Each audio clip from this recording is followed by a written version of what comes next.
Give a big applause to Dennis. Thank you, Pup. Thanks. Hi, guys. My name is Dennis, and I'm here to share my story. In my opinion, mindset is everything. Behind a mountain full of difficulties lies a land full of opportunities. When I was 30 years of age, I was owning a big penthouse in the middle of Amsterdam. I was making a lot of money. I I owned about 9 franchises in the international direct sales, over 150 people traveling the world, being invited as a keynote speaker in Dubai, in Sao Paulo, in Sydney, Melbourne, literally over the whole globe. I was making money as water. I was giving it out as well. I was not giving up my social life either, so I was working 80 hours a week, but I also went out 4 or 5 nights a week. In my penthouse, there was a bathtub that fitted 3 girls, so I was having fun. It was a good time, enjoying life. I really thought that everything I touched turned into gold. I felt like the king of the world. Everything was going really, really, really well. But then, the 3rd of April 2014 came along, and I was giving a presentation in my office here in Amsterdam, and something snapped. Something snapped in my head. I finished the presentation on autopilot, but I felt strange. So I called my parents. And my mom, she recognized straight away, there's something wrong with your voice. You have to make an appointment with the doctor in the hospital. That same day, we went to the doctor in the hospital. After several tests, she said, well, nothing is wrong. We cannot find anything. Just go home. Drink a lot of water, sleep for 3 days. Maybe it's kind of a burnout. You go out, you travel, you drink, you do not such real healthy things, and maybe you should take a break, you should relax. But my mom said no, and she insisted 6 times. And at that point, she actually saved my life. A girl from neurologic came, and she shined a small flashlight in my eyes, and she saw a difference in my pupils, which is completely wrong. So I went under an MRI scan, but 1 scan became 2, and 2 became 3, and 3 became 4. Then I was brought back to a room with my parents. After a few hours, a whole team came in, and they said, are you comfortable? And to my parents as well, are you comfortable? I'm like, well, I'm lying here. I'm not really comfortable, to be honest. And they said, well, there's some bad news. You have a bad brain tumor the size of a tennis ball pressing your brain stem, and you're in immediate life danger. You're literally a living time bomb. So I was like, fucking hell. I was going mental. I was going crazy. But really strangely, within the hour, a kind of a survival mode, a kind of fight survival mode, took power over me, and I thought I'm gonna beat this motherfucker. Sorry for my bad French. I'm gonna beat it. I'm gonna win. I feel it. So the madhouse started, and obviously there's so much I want to share and so much to tell, but I will share 2 things that are just completely mental in that space of time. At one point, they had to take a biopsy from my brain tumor. And during that biopsy, in the anesthesia was a medicine that caused hyperactivity. But that biopsy also caused brain bleeding. So then I watched 72 hours hyperactively unable to move, 2 o'clock on my right or on my right ear. So that's, I'm calling that as well the 72-hour mind shift. I learned in that 72 hours like immense, like visualizing everything. You know, it's crazy. You, when you have only got your mind, you only have your mindset. During that 72 hours as well, my brains, they cleaned up, they cleaned up the blood, and they made the body strong enough again for the big operation. And the big operation was a 50-50 operation. From that 50% that I would live, the percentages were not good. Either a really sincere bad handicap or a small handicap and literally impossible, like I'm standing here today with you guys. I am 0.3%. I am officially a medical miracle. So, whew, I'm grateful every day. But after 36 chemos during my operation, the tumor fluids also ended up in my back spine, so I had cancer in my back spine as well. So I had to take 36 chemos, 31 x-rays, 4 operations, and I ended up in 2015 in a wheelchair, unable to speak. I relearned everything. I'm going to share what are the 3 main things that helped me in that crazy journey. One thing is love, the immense love of friends, of family that I have, and I'm so grateful for. Before that, I was also like always a good friend, always caring, but you know, it's like the same as we shared before. It's like I was just going on, like thinking about the next thing, chasing money, and I realize now the real wealth is health. Um, and so love really brought me a lot in a positive, in a really positive way. The second thing is the immense power of the mind, the immense mindset. And a good friend of mine, she shared some music with me, and it was like music of Bakermat. So I was like visualizing myself on the beach.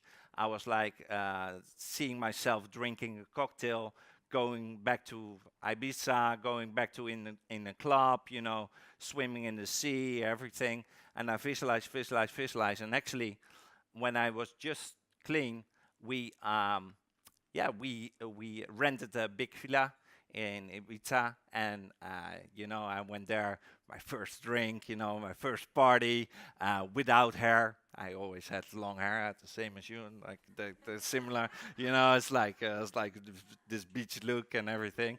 You know, so it's really funny.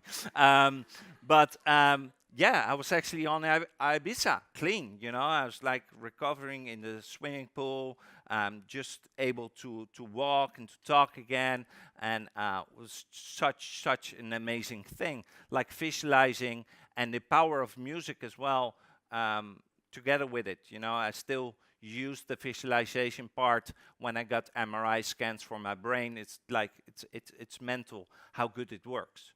The other really big thing was actually when 2 friends of mine came in. They're here today as well. Hello. And they gave me a Lego fighter. And a Lego fighter, it's like a boxer from Lego, you know. And they said this concept called priming. Every time you look conscious or subconsciously towards the Lego fighter, you put on the gloves and you're ready for the fight. So that became so symbolic for me that it was always also that 72 hours just watching the Lego fighter all the time, all the 72 hours, just fighting. And it's always stood next to my bed in the hospital. It always stood next to my bed at home. and it's now still in the living room under like a glass.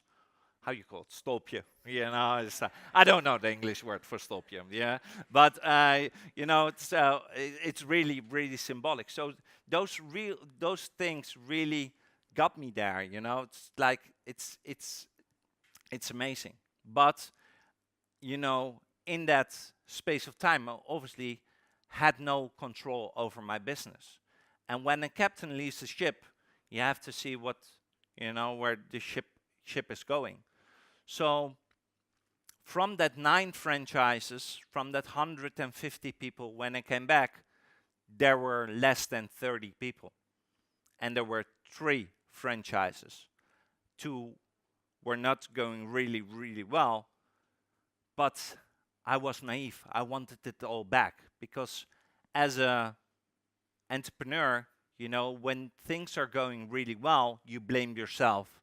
Yeah, you go, you celebrate, you go on a holiday or whatever, you do something fun. If things are not so good, you look yourself into the mirror and you think, okay, what do I need to fix? But because this was so out of my control, it felt like it was taking off me. And what is taken off you, you want it back, right? So I wanted to gain it back all the time, really, really quick, which was not so smart. Um, After doing that for a period of time and building it a little bit back up, building it a little bit back up, I was like last year at a point that I thought to myself, Dennis, maybe you need to walk a different path. You know, it's clear that you survived this. You're 0.3%. You need to be happy to be here, happy to be alive, and now you're going back into that modus to work, work, work, work, work.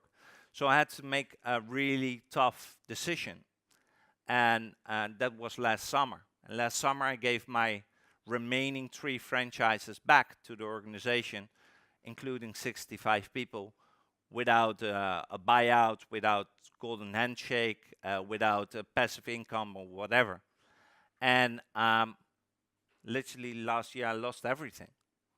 I lost my business, I lost my relationship, I lost my house, I lost my money, and I was like, and I also lost before that my health, and I was like, okay, how deep? How deep can you go? Okay, a little bit further. So then I took a few months for myself, really to think and re-evaluate what I was going, what I was going to do. What I did personally, I concentrated myself on creating new. Sorry, can I get some water, please?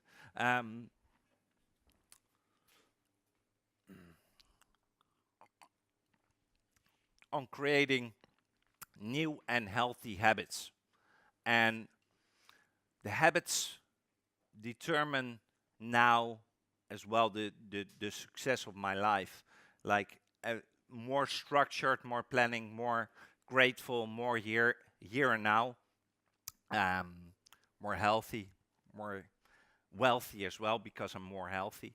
Um, and I started 2 new businesses on the end of the year, so the ambition didn't fade away and everything. And now climb the stairs. Like I said before, you know, it's like it's behind a mountain full of difficulties lies a land full of opportunities. You know, if you can feel it, if you can see it, if you can believe it, you know, you can hold it. And in my opinion, what I said before, it's mindset is everything. You know, and it's like I'm grateful for everything that was, everything that is, and everything that will come. And the realization about, you know, chasing money, chasing material stuff, chasing everything, I'm now not chasing that anymore. I'm more relaxed. I'm enjoying life more. And the money comes as well. But it is not the main goal. It is not the main goal. The main goal is to have health, of course, to have a, you know, to have a clear mindset and really think, what do you want to do? You know, my goals, my vision. Where do I want to go? I don't want to get stuck in the, in the rat race. I just decide. I'm the architect of my life, and I got a second chance on life, and now I can do whatever, whatever I want. So that's a really really big thing. Coming back at the legal fighter, um, when I was just clean, um, my parents and we decided to get it inked on a wrist. So that's my dad, that's my mom, that's me, and we got it inked on our wrists, to have the fighter always with us, always ready for the fight, always ready to put on the gloves, and always, just just fight your way through it, because you can win. Miracles do exist, and the power of a mind is amazing, amazing. What can break the body can heal the body, in my opinion. Like combined with obviously luck, is like, it's a fact that your mind can make you sick, right? If your mind can make you sick, can your mind also make you better? If your mind has the power to make you sick, has the mind then also the power to make you better? I don't know. Do know that the doctor said to me, you cannot do this, you cannot talk, you cannot walk, you cannot, run, you cannot ride a bicycle, you cannot stand on a stage. I have what they call neuropathy in my legs, in my feet. I just I learned to live with it. It's no problem. It's just here. It's all here. And it's like, in my opinion, like, if you think you can or you think you can't, you're right. I just think I can. I just do it. And a lot of problems that I see around me, it's just like people, like, they say, I want to do this, I want to do that, I want to do this, or I'm happy if I achieve this, but they don't do it. They don't take action. And that's the big difference. Take action. Take action now. It doesn't matter. It doesn't matter if you lose your house. It doesn't matter if you lose your relationship. It doesn't matter if you lose money. It doesn't matter if you lose business. It doesn't matter if you combined with luck and a really sincere mindset about health. But all those things will not make you less of a person. That's what I really, really want to, deliver. So something like that. And I really, my needs, yeah. My need is just to be able to be on stage, share my story, but mainly to inspire and to help people. This is the first time for me to share my story about this story. It's like it's new for me. So, but it's really cool to see such a positive vibe and so positive people, and see everybody network, and it's really really cool. Thank you very much. Thank you.